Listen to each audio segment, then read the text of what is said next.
မင်္ဂလာပါခင်ဗျာကျွန်တော်တို့ရဲ့ Men's Health Channel ကနေကြိုဆိုပါရစေဒီနေ့ပြောပြပေးမယ့်အကြောင်းအရာကတော့တော်တော်များများမေးလေးရှိပေမဲ့ထုံမပြောရဲကြတဲ့ရှက်စရာလို့ထင်နေကြတဲ့အကြောင်းအရာတစ်ခုပါအဲ့ဒါကတော့အာသာဖြည့်ခြင်း masturbation ပါပဲအာသာဖြည့်ခြင်းဟာတဘာဝတရားရဲ့လိုအပ်ချက်တစ်ခုဖြစ်တယ်လို့ကျမ်းမာရေးအတွက်လည်းကောင်းကျိုးတွေရှိပါတယ်ဒါပေမဲ့မှားယွင်းတဲ့နီလန်းတွေနဲ့အလွန်အကျွံလုပ်မိမယ်ဆိုရင်တော့ရည်ရှိမှာထိခိုက်မှုတွေရှိလာနိုင်ပါတယ်ဒီနေ့ဗီဒီယိုမှာတော့ဘယ်လိုမျိုးစနစ်တကျနဲ့အန်ဒီယေကင်းအောင်လုပ်ရမလဲဆိုတာကိုသိပ္ပံနည်းကျဆွေးနွေးပြီးသွားမှာဖြစ်ပါတယ်စိတ်ဖိစီးမှုလျော့ကျခြင်း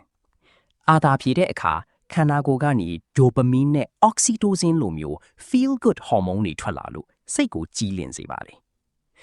အိပ်ပျော်စေခြင်းအထူးသဖြင့်ညဘက်မှာလုပ်ပြီးခြင်းကအိမ်မပျော်တဲ့ပြဿနာကိုပြေလျော့စေပါတယ်စီးကျိတ်ကျန်းမာရေးလေ့လာမှုအချို့အရတစ်လကိုအနည်းဆုံး22ကြိမ်ခန့်တုပ်လွှတ်ပေးခြင်းကစီးကျိတ်ကင်ဆာ prostate cancer ဖြစ်ပွားမှုကိုလျော့နေစေတယ်လို့ဆိုပါတယ်မိမိကိုယ်ကိုပိုသိလာခြင်းကိုယ်ခန္ဓာကိုယ်ရဲ့ဘယ်နေရာက sensitive ဖြစ်လဲဘလို့ခံစားချက်ကပိုကောင်းလဲဆိုတာသိလာတဲ့အတွက်အိမ်အောင်ရေးဒုက္ခမှာပိုပြီးအဆင်ပြေစေပါတယ်တန်ရှင်းရေးကိုအလေးထားပါလက်ကိုအရင်ဆုံးစီးကြောပါလက်သေးရှိရင်ထိခိုက်ရှံတာဖြစ်နိုင်တာကိုသတိပေးပါအာသာဖြည့်ပြီးတဲ့အခါမှာလည်းပိုးဝင်တာမျိုးမဖြစ်အောင်ရည်စည်းကြောဖို့လိုပါတယ်ချောစီအသုံးပြုပါအချောက်တိုင်းလှုပ်ခြင်းကလိန်တန်အည်ပြားကိုပွန်းပဲ့စေပြီးအမာရွတ် scar tissue ဖြစ်စေနိုင်ပါတယ်သတိပေးချက်စပ်ပြာဒါမှမဟုတ်ရှမ်ပူတွေကိုချောစီအဖြစ်မသုံးပါနဲ့အဲ့ဒါတွေကစီးပြွန်နဲ့ဝင်သွားရင်ရောင်ရမ်းတာနဲ့ရားရံတာတွေဖြစ်စေနိုင်ပါတယ်ရေအခြေခံတဲ့ချောစီ water based loop တွေကိုသုံးတာအကောင်းဆုံးပါ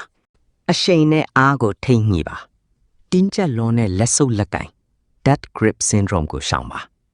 အားအရန်သုံးပြီးလှုပ်လို့ရှိရင်တကယ်လင်ဆက်ဆံမှုပြုတဲ့အခါခံစားမှုမရှိတော့တာမျိုးဖြစ်တတ်ပါတယ်အရှိန်ကိုဖြည်းဖြည်းချင်းကနေမြန်သွားပေးပါပတ်ဝန်းကျင်နဲ့စိတ်အခြေအနေ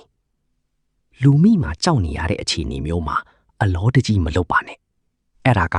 စောစီးစွာတုတ်လွတ်ခြင်း premature ejaculation ကိုကျင့်သားရသွားစေပါတယ်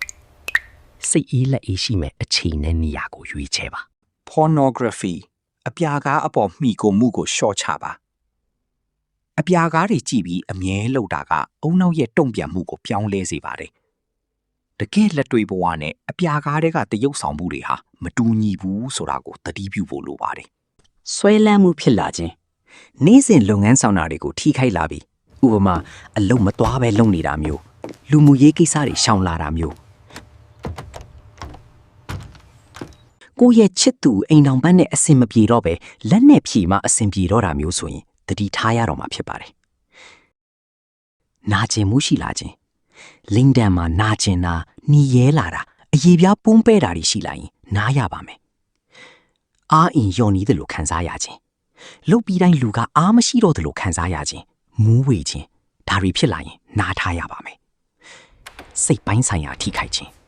လုတ်ပြီးတိုင်းကိုအဖြစ်ရှိတယ်လို့ခံစားနေရရင်ဒါဟာစိတ်ပိုင်းဆိုင်ရာကုသမှုဒါမှမဟုတ်အမြင်ပြောင်းလဲဖို့လိုအပ်နေပါပြီ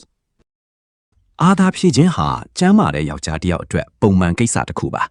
အဓိကကတော့အလွန်အကျွံမဖြစ်ဖို့နဲ့စနစ်တကျအန်ဒီယေကင်းလှုပ်ဆောင်ဖို့ပါပဲ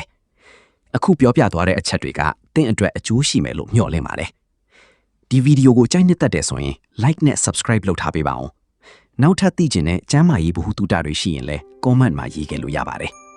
ကျွန်တော်ညီကိုများလည်းဘေးကင်းစွာအာသာဖြည့်နိုင်ကြပါစေဗျာ